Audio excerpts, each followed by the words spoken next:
This is where it all begins with all the problems with indigenous people, starting with the 5 civilized tribes.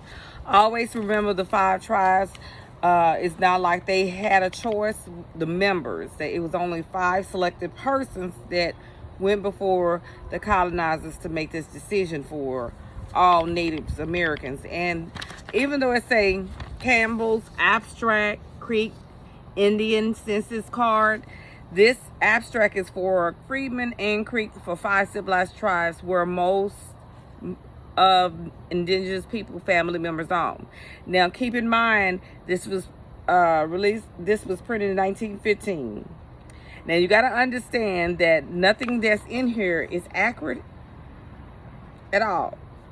And it may help some find their ancestors, but you still need to probably go with your grandmother and your mother. If your mother don't know, go to your grandmother or your grandfather. They may remember or may have information. But if they were like my grandfather, his mother was murdered. After she gave birth to him, first of all, let me track back. They incarcerated during the time that she was pregnant. And all of it was behind the land. Don't let them fool you. And she gave birth to my grandfather in the penal institution, the jail. And this is when the separation begins with them, what you call guardians, and he had a father, keep in mind, that was Native American as well. But they separated and took the children into boarding schools, reservation boarding schools. But the fact is, keep in mind that everything that is recorded is a lie.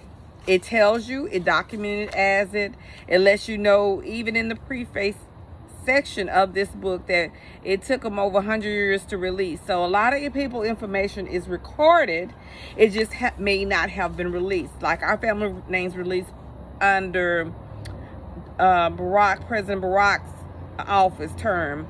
This is when a lot of information was released for us, my family, and it's still other withheld information.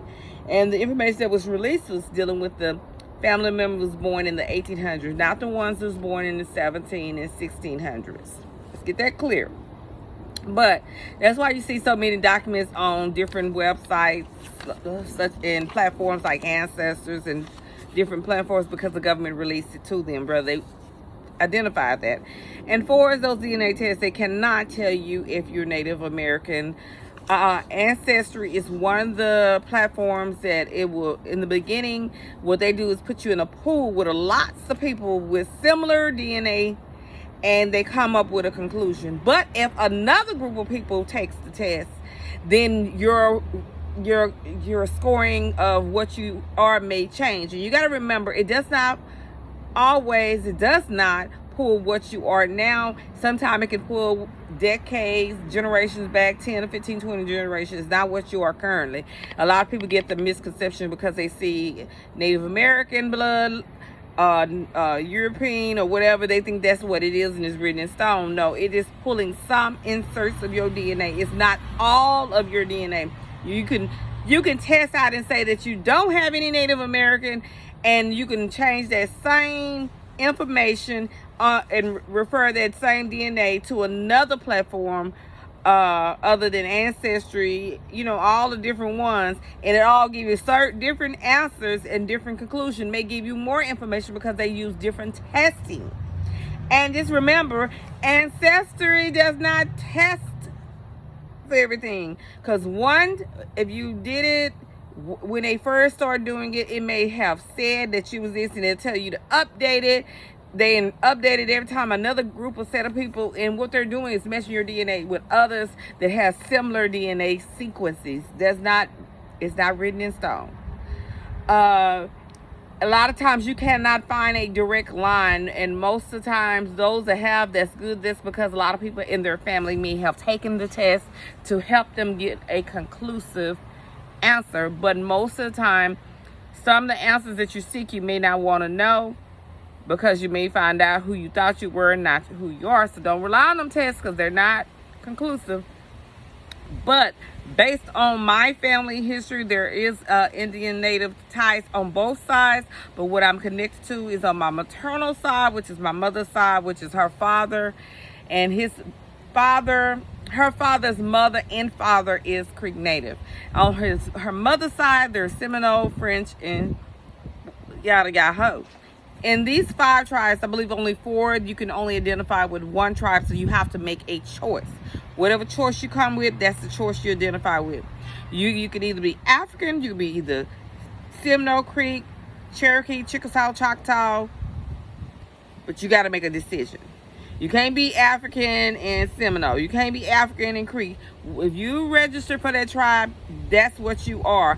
From here, and every time you document, that's what you document this day for. Even if you have not registered, if you know your bloodline is that and your family say that's that, don't let people change your nationality.